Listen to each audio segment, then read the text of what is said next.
Hello, Z here.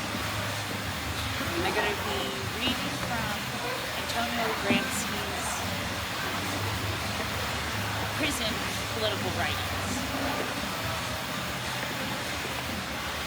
Workers' Democracy.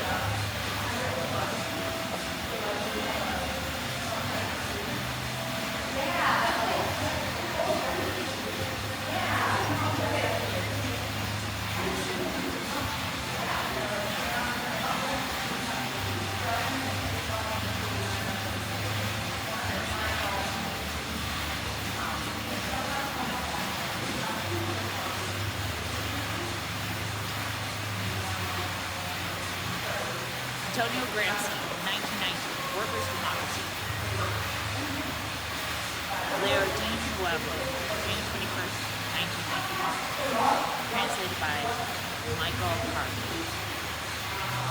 A nagging problem afflicts every socialist who feels alive a sense of historical responsibility which hangs over the working class and the party represents the critical and functioning consciousness of this class.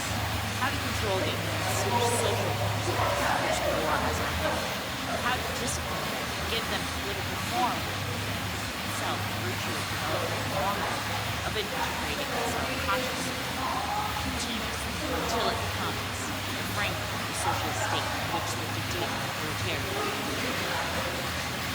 How to weld the present to the future, satisfying the urgent necessities of the present work usefully to create and anticipate the future. This article aims to be a stimulus to thought. It aims to be an invitation to the best and most conscious movements to reflect, look to the sphere's own content, its own action, to collaborate on the solution of the problem, focusing the attention of comrades and the associated. Only from united in common work, clarification, persuasion, reciprocal education will the concrete action of construction be born.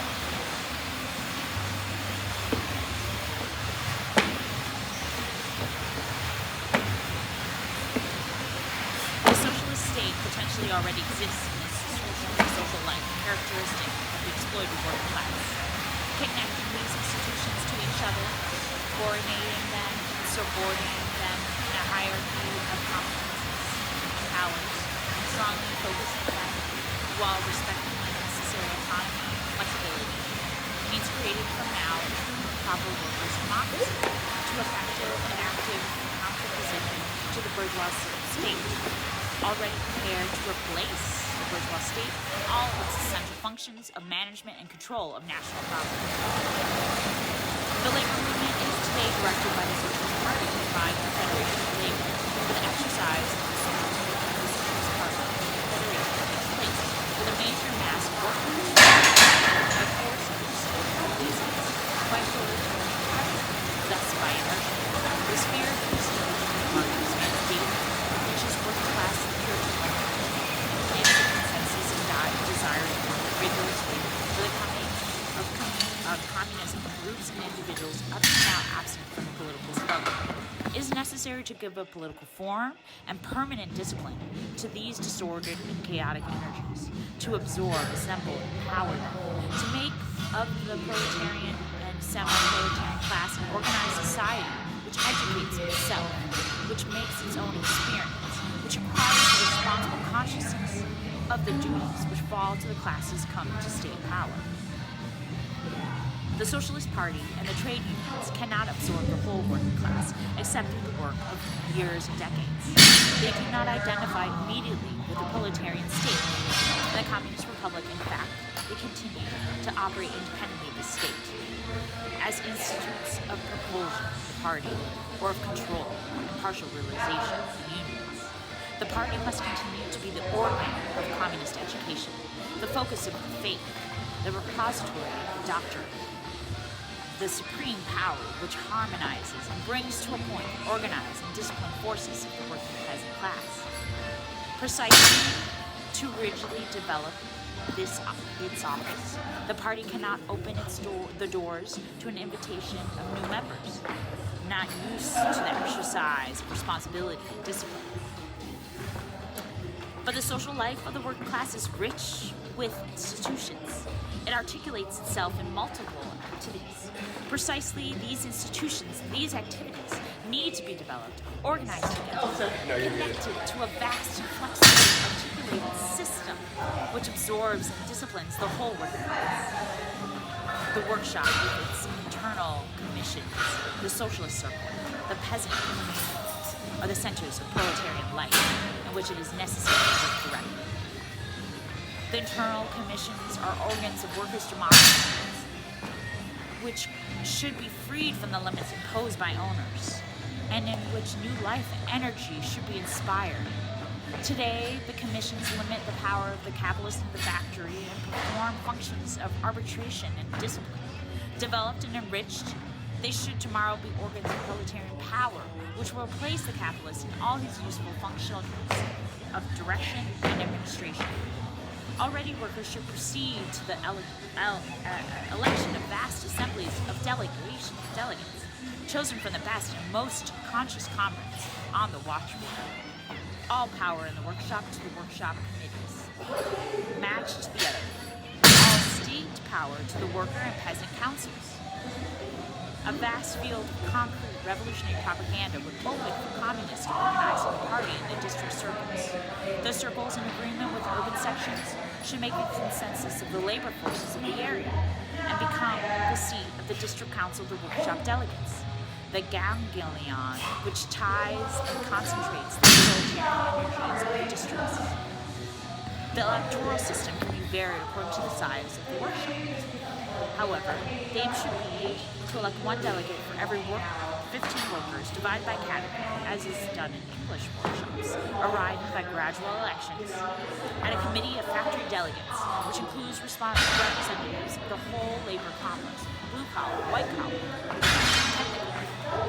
The district committee should also aim to include delegates from the other categories of workers living in the district: catering, haulage, trams, railways, refuse, white collar, self-employed, shop work, etc. The district committee should be an emanation of the whole workers living in the district, legitimate and authoritative, able to impose discipline, invested with power, spontaneously delegated, and order the immediate and complete cessation of all work in the whole district. The district committees will be enlarged in urban commissions, controlled and disciplined by the Socialist Party and by the trade federations. Such a system of workers' democracy, integrated with equivalent peasant organizations, would give form and a discipline to the masses. It would be a magnificent school of political administrative experience. Would assemble the masses to the last man, habituating them to tenacity and perseverance, habituating them to consider themselves an army in the field, which needs a firm cohesion if it does not want to be destroyed or reduced to slavery.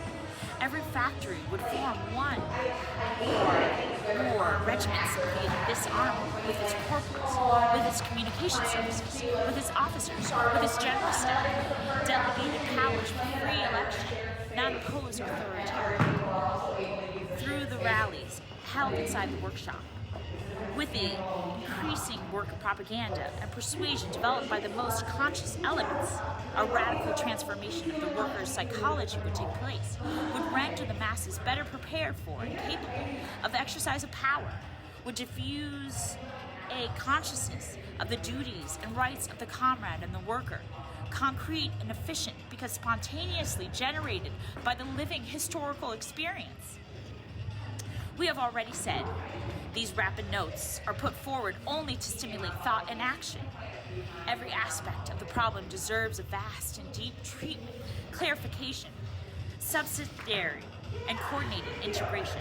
But the concrete and complete solution of the problem of socialist life can be given only by communist practice, discussion in common, with sympathetically modified consciousness, uniting them and filling them with working enthusiasm.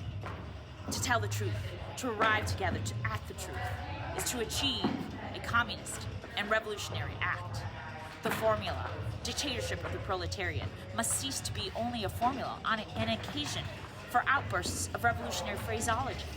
Whoever wants the ends should want the means. The dictatorship of the proletariat is the inauguration of a new state, typically proletarian, in which we combine the institutional experience of the oppressed class, in which the social life of the worker in the present life becomes a widespread and strongly organized system. They made a post about it. I'm gonna go see where This that scene state is. is not improvised. The Russian Bolshevik leaders have worked for 8 months to propagate and make concrete the watchword, all power to the Soviets. And the Soviets have been known to Russian workers since 1905. The communists must treasure the Russian experience and save time and effort. The work of reconstruction will require for itself much time and much effort, to which every day and every act must be destined.